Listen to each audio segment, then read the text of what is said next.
Okay geng, hari tu part 1 kita dah cerita pasal untuk satu wall dinding tanpa pintu, tanpa tingkap. Hari ni kita cerita pula macam mana kita nak kira kuantiti batu kalau ada pintu, kalau ada tingkap.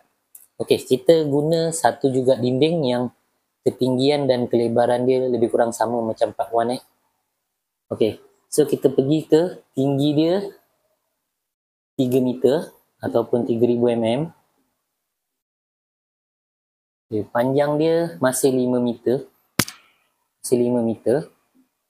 5000 mm. Okey, tiang dia masih sama, 225, 225 besar dia. Tapi tengoklah tiang masing-masing So row beam dia pun tengok masing-masing. Yang ni kita ambil 450 mm. So ni masih FFL dia lah. Ni lantai yang sedia ada FFL. Ni kolom atau tiang. Ni roof beam. Okay, so sekarang kita nak kira kalau ada pintu. Pintu ni standard, mana-mana sama ada pintu kayu atau frame. Kalau yang single door, biasanya orang akan pakai tinggi dia 2100, lebar dia 900. Itu standard. So kat sini kita letak pula tingkap. Panjang dia 1.8 meter, 1800. Tinggi dia 1200. Okay, kita nak tahu berapa kuantiti batu untuk kawasan ni. Kita nak tahu tu.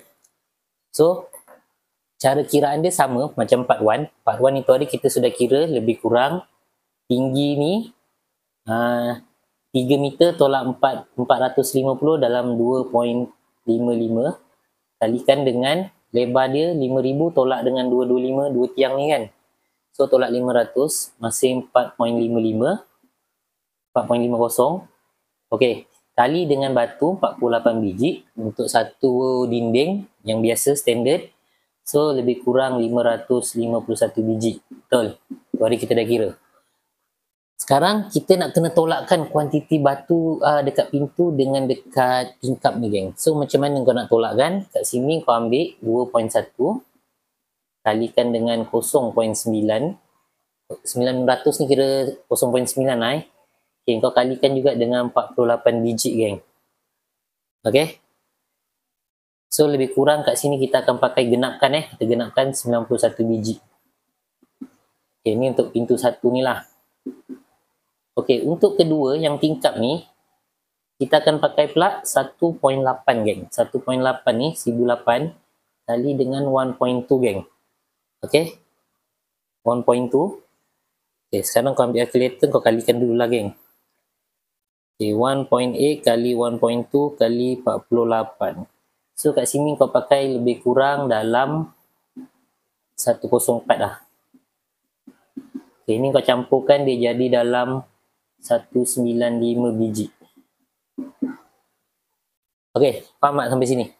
So kat sini, kalau kau nak tahu berapa bila ada pintu dengan tingkap yang saiz dia 1008 kali 1002 ni, berapa biji untuk dinding sini lepas kau tolak tiang ni, tiang ni kau dah tolak, tiang ni kau dah tolak, beam ni kau dah tolak dengan ketika panjang dia 3 meter kali 5 meter. So, total dia tu 551 biji, kau tolakkan dengan 195 biji. So, 551 tolak 195. So, kau akan pakai 356 biji batu. Okay, kau kalikan dengan 30 sen harga semasa. So, kos untuk batu sahaja RM106.80. Okey, dapat tangkap tak untuk part 2 ni? Untuk kira kuantiti batu, tinggi 3 meter, lebar 5 meter, tolakkan pintu yang 2100 kali 900. Ini single door bukan sliding door Lepas tu tingkap dia 1008 kali 1002. So, dia punya kos biji batu untuk keluasan ni cuma 356 biji sama dengan RM106.80. Okey. Tapi standard kalau dekat kedai-kedai, satu pallet batu, satu pallet batu ni dia lebih kurang 558 biji. So kalau kat sini kau cuma perlukan pakai mungkin 60% dari pallet, satu pallet untuk buat satu dinding ni yang ada pintu dan tingkap. So semoga ilmu ni bermanfaat. So kalau bermanfaat, dapat membantu korang nak buat kos rumah kecil-kecil, rumah sewa ke apa.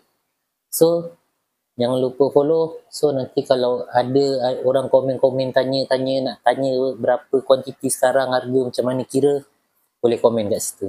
Supaya saya lebih semangat untuk buat video akan datang. Okay, semoga membantu anda. Jangan lupa subscribe, like and share. Bye-bye.